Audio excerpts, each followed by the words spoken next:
Hello, everyone, and welcome to another episode of Game, Develop, Repeat. I'm your host, Chris, and I just released my first game. It's called Soot, S-U-T. It's a 2D platformer. It's on Steam and itch. We're talking about that. We're talking about all the feelings involved in it and like how it feels to release a game. It's different than I expected. It's interesting. And hopefully it's something that you find valuable. So we're just going to dive straight into it. It's different than the usual podcast, but let's just get in there.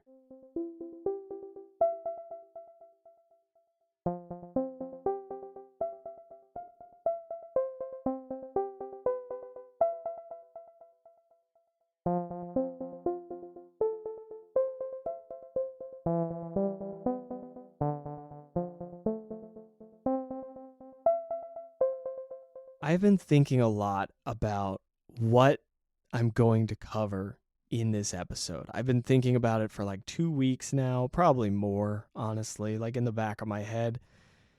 And I've been thinking, do I want to cover all the like minutia of a release, all the like unexpected weird things that you run into? Do I want to cover how much the vision of the game has changed throughout the process? Because it's changed a lot and for the better, honestly.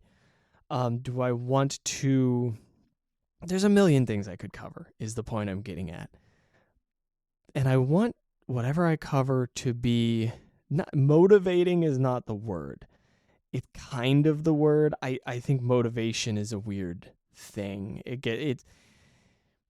I'm not going to get into the whole thing with that, but it's not motivation that I want to provide. I don't want you to walk away from this and go, yeah, I'm going to do it, and like pump your fists in the air and all that stuff. That's not what I'm trying to do. Although, I mean, cool, sure.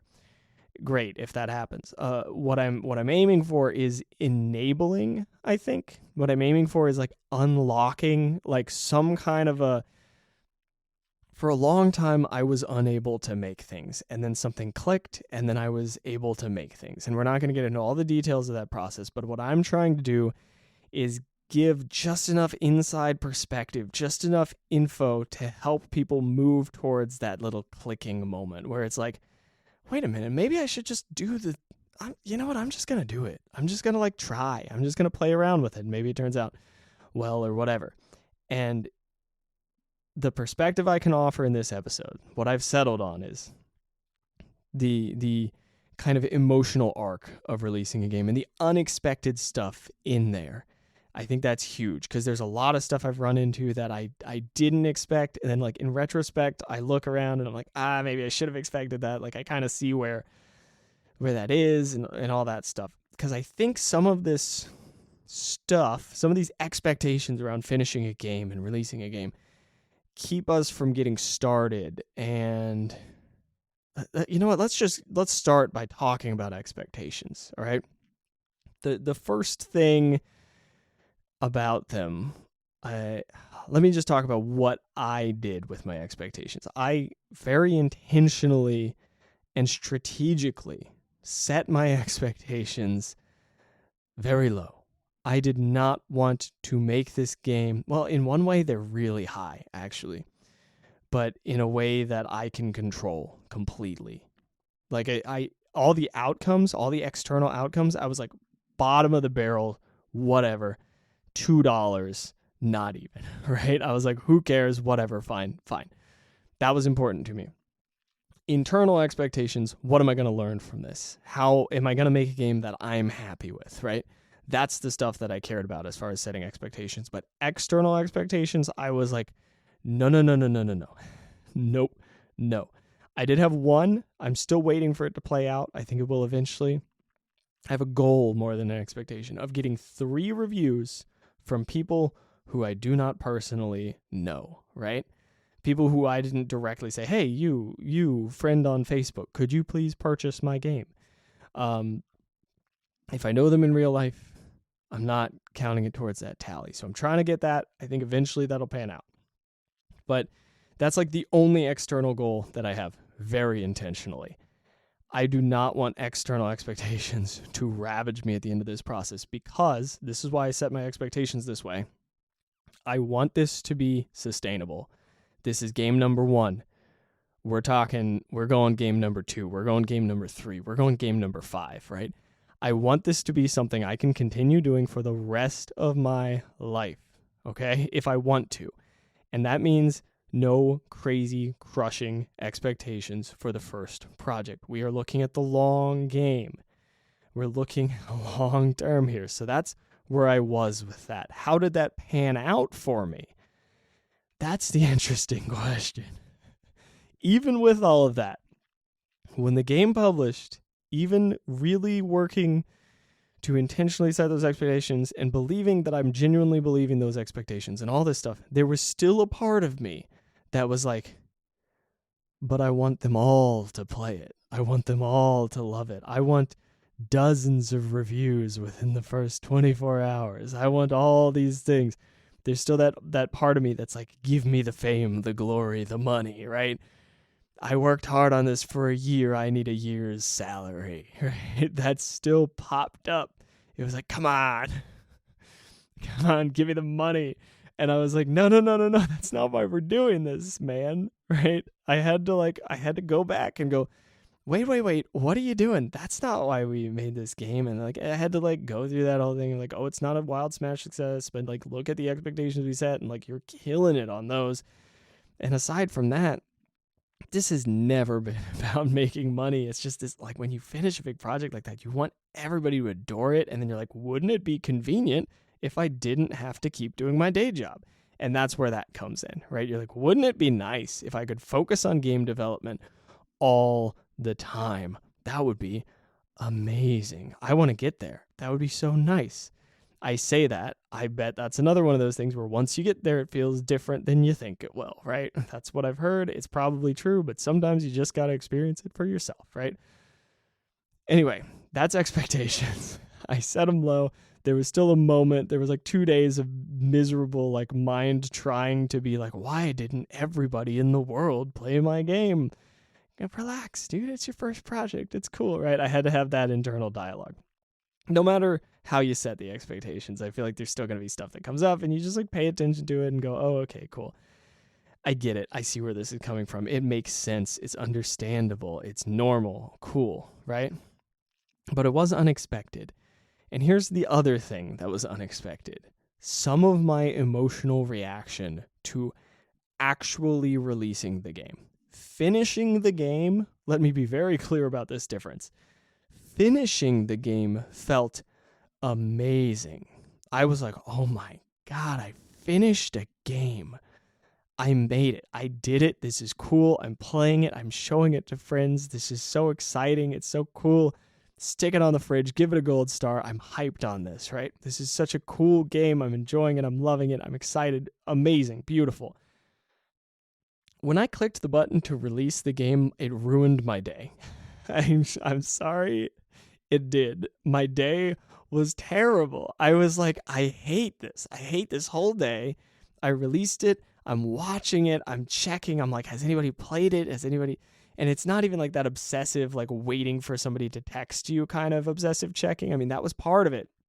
But it was also just like, oh God, it's done, right? It felt like a weird breakup, or it felt like a death. It felt bad. And I recognize, look, okay, let me just address that. This might be so unrelatable in a weird way, because like, I feel like you look and you go, I want to make a game. And then you're like, how do I make a game? How do I do that? And then somebody talks about releasing it and saying releasing it felt terrible. And it's like, that doesn't seem right. And everybody's going to have their own individual reaction to it, right? But for me, releasing it felt really bad. Finishing it felt really good. But releasing it was like, oh God, here comes the judgment, right? Here comes the like, it's not even the judgment. It's just now it's done. Like I can patch it, whatever, fine. But it's done, dude. The game is done. It's out there. It's released. And that's the end of a giant chapter. And the reason I'm talking about this is because, and this is what I think is really important here, it's because I suspect that that's part of the reason I never wanted to get started. I think that part of the reason, to some extent, like looking in the rearview mirror now, how it worked for me. I think to some extent I was like, if I start, like if I never finish a project, I don't have to look at it and be like, it's done. It can always just be sitting on the side and be like, yeah, I'll finish it one day and it'll be amazing. It'll be perfect. It'll be great. And I realize like this is to some extent even cliche. I think enough people have talked about this now that I'm saying it out loud. But what, like, finishing it is so difficult in such a weird, sneaky little way. It's not like you're sitting there agonizing over it and going, "Oh, I just don't want to finish it. I don't want it to be done. Oh no." No, for me it was like, "No, I don't it's I'll release it. I'll get around to it. Like I'll release it." And then like if I didn't have a hard deadline, I never would have released it. I don't think. I think it would have taken forever. I set a hard deadline. I got it out, but like God, I did not like releasing it. It was like the last month. I was like, I can't freaking work on this game. I can't finish it. I don't want to release it. I don't want to be done. I don't like. You just. It's like somebody you're in love with is about to move across the country, and you're just like refusing to look at that fact, right? I'm giving it all these weird dramatic analogies because I don't know how to explain it. It's not that, right? It's not the same feeling as that. It's different. It's not the same feeling as like a death or like a loss of like your favorite what is the analogy I was about to go for? I was going to be like your favorite magic card from your youth or something. I don't even have that. It's not like your favorite toy just disappeared. It's just like I don't have kids, right?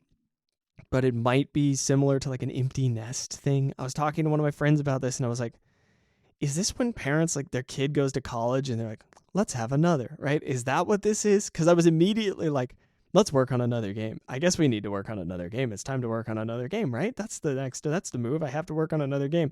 And then I had to pause and I had to go, dude, you just gotta like, you just gotta accept that this game is sent out, right? And you gotta register that and like give it a minute, right? I just think that's an interesting part of the process to be aware of. Now let me say, having said all of that, and thank you for bearing with this like weirdly very emotion focused episode. I appreciate you sticking with it here. The reason I bring all this up, the reason to keep this in mind is like it might be impacting you. It might be making you procrastinate. Even at the beginning of the project, if you are constantly thinking about what the end of the project is going to be, there's no way. Like there's got to be something in there that's like interacting with that feeling of releasing it, right? I suspect. And that's one of the reasons why in this whole project it was really valuable for me to not be staring at the release. The only stuff I did for the release was I wrote out my scope and I locked it in. I was like, that's the scope. Anything else is bonus, but this has to be done. And I had a date. And I was like, okay, these are the timelines. And then I didn't imagine the release. I didn't imagine this is how it's going to feel. Like I kind of prepped for it, but I didn't. I did my best to avoid visualizing the actual release. I was just focused on the process of getting it done and through, because I think if I was focusing on the release, I would be in trouble. And that's for me. Everybody works differently, but I suspect that is more universal than it is specific. Does that make sense? Like, I'm sure there are people who that is like staring at the release might help, right? But for me, and my suspicion is that this applies to a lot of people. For me, visualizing the release, imagining the release, all this stuff, that does not help. In fact, it is paralyzing. So if you're at the beginning of a project, stop thinking about the end state, Let it evolve a little bit. That's kind of what I think on that front. Speaking of kind of a little lesson learned there, that's what we're going to talk about in the develop section today. We're going to talk about all the lessons that I've learned from this process.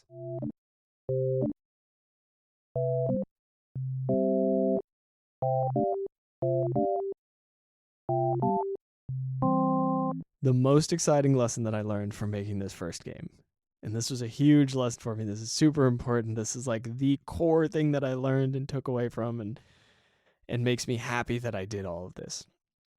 The most exciting thing I learned is that I love the process of making a game. I love working on the pixel art. I love the coding. I love the music. I'm a little honestly, I like doing the music, but I still have like weird internal stuff with music and perfectionism and all that stuff. So I'm learning to love composing music again, but that's a whole thing. But like the code, the game design stuff, the ideas, the visuals, the animation, all of it. Were there moments where I was like, wow, it would be really nice to just run into a brick wall repeatedly until I pass out for the next 2 months straight? Like, I can't stand this bug that I'm working on. Yes, that happened. There were moments where I was losing my mind. I've been just talking to myself in my room. Animation bugs. Oh, God. Animation bugs drove me off the wall. I got so frustrated with them, partially because I just jumped into the animator and how's this work? And just started throwing stuff at it initially. And then I started figuring out how it works and all that, That's kind of how I learn sometimes. I jump straight in, mess with it, and then eventually I figure it out, and then I clean everything up. And that's a messy way to learn. But boy, did it work. Like, I was a huge fan of it. But I love the process, right? That is the number one big old lesson. Beautiful. So excited about that, because that means I can keep doing it, right? That's such a good thing to know. Did I love the release part? No, actually. It was painful, right? I've already mentioned this, but it's worth the process. Most of the time I spend is actually the making. So let's just focus on the making. Pay attention to it. And then when I have to release, I have to release. Right? Great. We'll get it done with. We'll rip the Band-Aid off. We'll do whatever we got to do. We'll do the marketing and all that. Okay, cool. But the process of making it, which is what you're going to spend 99% of the time doing, great. I'm sure there are people who are driven the other way. They just want to finish a game. They just want to finish it and like power through a bunch of stuff that's miserable. And like there are parts that are miserable, but I kind of like them. Like it's like, ooh, I solved that problem. Like there's all these like little payoffs. But yeah, I'm sure there are people for whom it works the opposite way. Fair enough. But that's how it goes for me, right? The other big lessons, people talk a lot about time management. I'm going to go off about this in a different podcast. And I contribute to a podcast called the Distinguished Humans Indie Game Dev Club. They're amazing, by the way. This podcast was inspired by them and would probably not exist without them. So huge shout out to the Distinguished Humans Indie Game Dev Club podcast. They are marvelous. But I'm probably going to talk about this in my segment that I do for them. I haven't recorded it yet. Who knows? Maybe I'll talk about something else. But energy management versus time management. I am way in on energy management over time management. I spent a lot of time doing things that were not game development, which if I was not doing them, I would never have developed this game. I spent a good amount of time on like physical health and fitness stuff so that I would have the energy to develop the game. Theoretically, I could have used that time, like 8 hours a week, right? I think more on average. 8 hours a week I could have been putting towards developing games. But if I had not used it towards fitness, I would not have been able to spend any time developing games. It was that important for me. It boosted my energy that much. So I do think paying attention to your energy versus, some people it's time management, some people it's energy management. I don't know. For me, it's all about energy. Like if I don't have the energy in me to do the thing, I'm not going to get quality work. The game's going to suck. I'm going to hate it, blah, blah, blah, right? Scope. I learned a lot about scope. Specifically, if you do not explicitly lock it in and then allow yourself a couple bonus things that are not in the core loop, right? Like there are things that they was like, yeah, that would be nice to have, but if I do that, the game's not going to be done for another year, and I've told myself it's getting done in a year, so that's it. It's done. That's it. Finished. Shut it down. We are not adding that. One of my friends was like, hey, you should add a dash move. I was like, that's a great idea. Not doing it, because if I do that, I have to redesign all the levels, and possibly the enemies, and everything. So I'm just not doing it. Scope management stuff, huge. That I learned pretty early. I think it took me a couple months to go, oh, this is what they mean. This is, you gotta lock the scope. The next massive, okay, this is maybe, I said earlier that I love the process. That is the most, is that the most important personal lesson? This is a more important personal lesson. That is the most important personal lesson about game development. This is the most important, like, life lesson, I guess. The ability to just figure out a ton of weird, random stuff that I didn't think I could. That's a great one. It was such a big confidence boost to be like, okay, well, now I have to learn how to use this program because now I have to make this art, and this art has to look good because otherwise this game's not going to sell. So, like, I have to learn how to make promotional art for my game. Okay, here we go, because I'm not paying somebody for this because I'm already losing money on this project, and the whole point is to learn new skills. So we're learning a new skill. And I had to make a whole bunch of art. And I turned out pretty happy with it, right? Like, and I was like, oh, I figured out how to use this program. I figured out how to do this. I can just figure it out. I figured out how to make a trailer. By the way, I'm happy with my trailer. I don't know if I've talked about that a lot. I love my trailer. It adds a little personality to it. I'm a big fan. Of course I can say that I friggin' made the thing. I'd hope I like it. Yeah, so the confidence in my ability to just figure out random things and go, okay, well, if I just take my time and be patient with it, I will figure this out and we'll get through it, right? Like, the ability to sit with that frustration and go, all right, I just got to slow down and work through it one step at a time, and it's just really unfamiliar, and we'll get there. Great. That's a beautiful thing. And I've learned a million of those little weird, tiny, random skills. Great. And I'm going to learn a million more, and whatever. Not literally a million, whatever, hyperbole. Like, I'm just going to learn all of these tiny little random details and skills and stuff, and that's beautiful. I love it. And that's part of what I'm loving about making games. Like, I spent a whole year on this one project. It was wonderful. Like, I'm just it was just so great. Like, I can only really speak to how good what am I trying to say here? It feels really good to have found, I almost don't even want to say this. It's a thing that I deeply enjoy, and that feels good. It clicks for me. I get to use a variety of skills. It's a beautiful thing, and it feels like something I can keep doing for the rest of my life, right?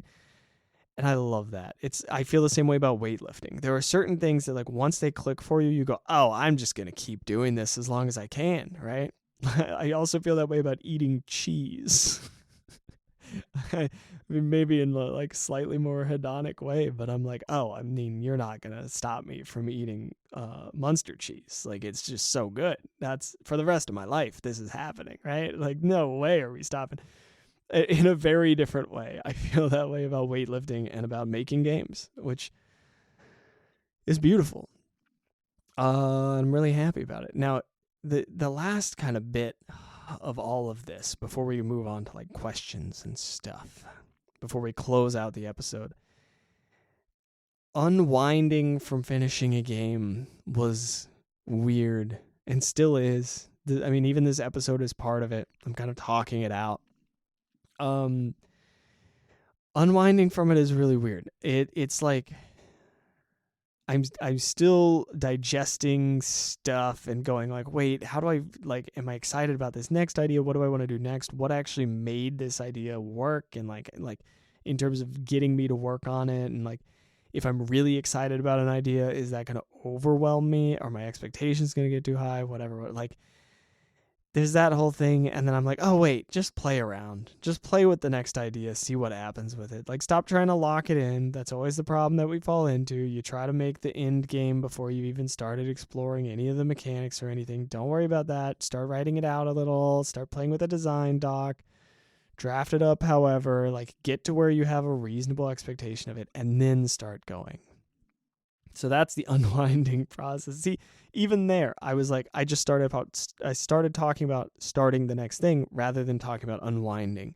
It's hard for me to just sit with it and unwind the fact that I finished the game. It's hard for me to just go, okay, let's just accept this and move forward. Instead, I just want to go, okay, let's just not accept that and move forward. Let's just keep moving. Don't stop moving. We have momentum. Keep going, keep going, keep going.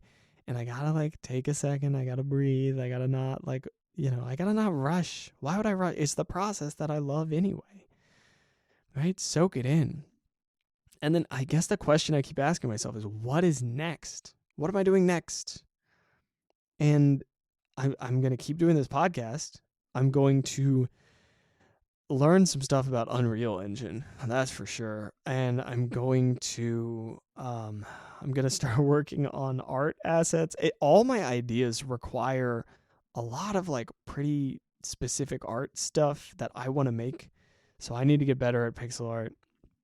And that's going to be a whole thing. That's a little bit of a stumbling block for me, but I'm working on it. And it's fun, So what's next? I'm going to keep working on I'm going to work on another project, right? Like that's what's next. And I'm not going to look at the end of it. I'm going to look at the beginning. I'm going to start playing with it, and if I need to change, I need to change, and then eventually I'll reach a point where I go, okay, time to lock in the scope, and hopefully I'll do that a little sooner so I don't waste as much time at the beginning, like kind of stumbling around, and I'll get a more efficient process. But I'll kind of try to explore it the way I did my first game, and hopefully lock the scope in small enough for it to not turn into a giant project. I think that's dangerous still. I think it's too easy to go, oh, well, I finished one game. Now I can make the scope go crazy. No. Take your time. Yeah. Okay. Let's wrap this thing up.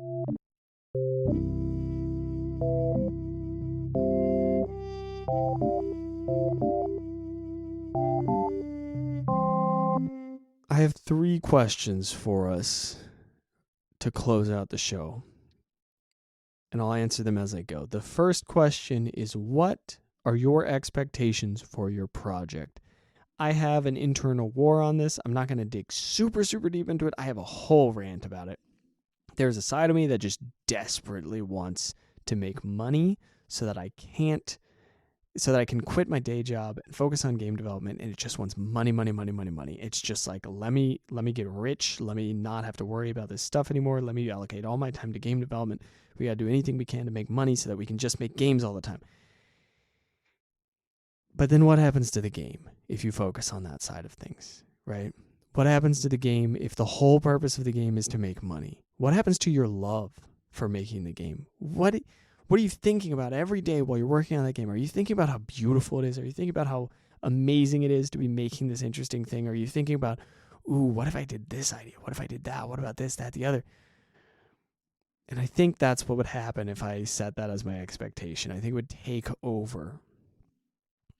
And that's part of the internal conflict. Like, there is a part of me that wants that so badly so that I can just make games. But if I just focus on making money so that I can just make games, what's the point? I want to make games and end up getting money for them. I don't want to make games so that I can make money. I just want my games to be good enough that people decide to pay me for them. And then I'm like, oh, wow, crazy. That's what I want. I don't want to chase the money. That's miserable, right? I'm making games. That's the point. So the expectation that I actually have, I think, after I've thought through this, and I have to acknowledge that side of things because otherwise it can steer from the dark, right? I have to acknowledge that I feel that way and that there is that part of me that desperately wants that, because if I don't, then it's going to take over without me ever noticing.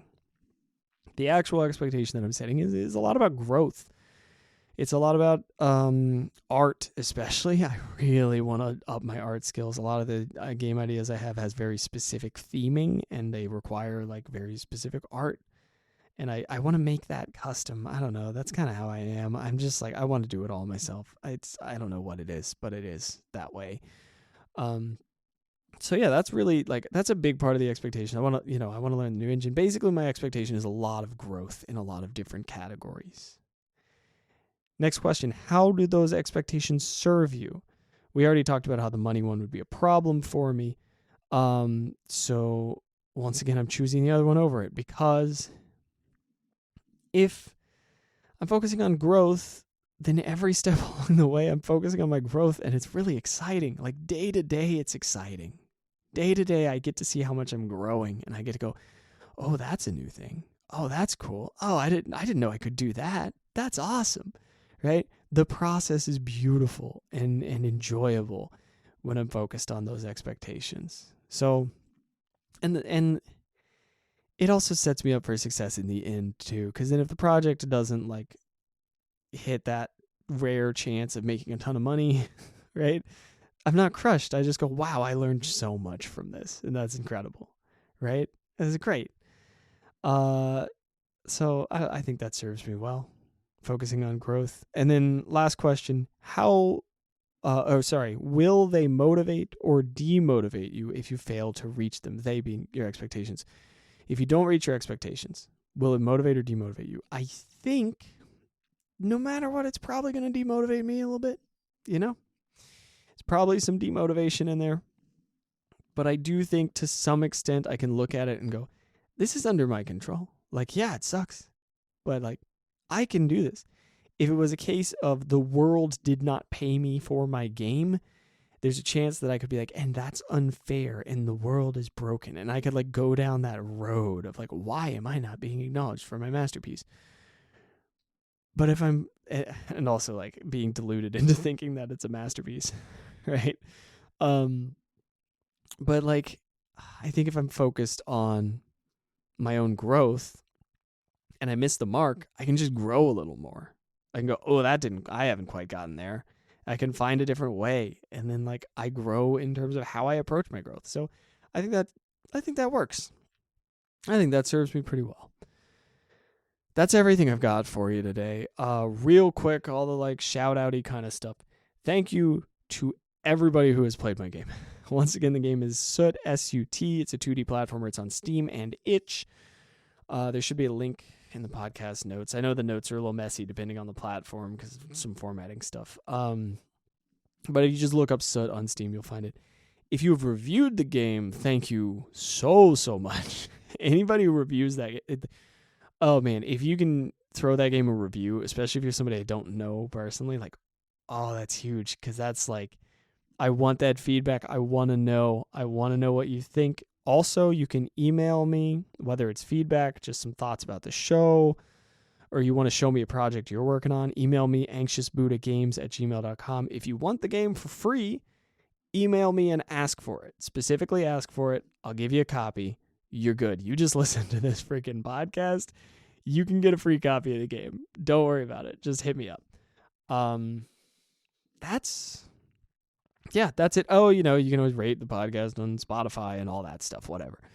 I appreciate it. I do. I don't mean to sound dismissive. I just feel so like freaking, I don't like doing the shout out thing, but I also think I should do it occasionally, whatever, blah, blah, blah. That's everything for this week. I will see you all in the next one. Until then, get out there, make some stuff, and have fun with it. I will see you in the next one.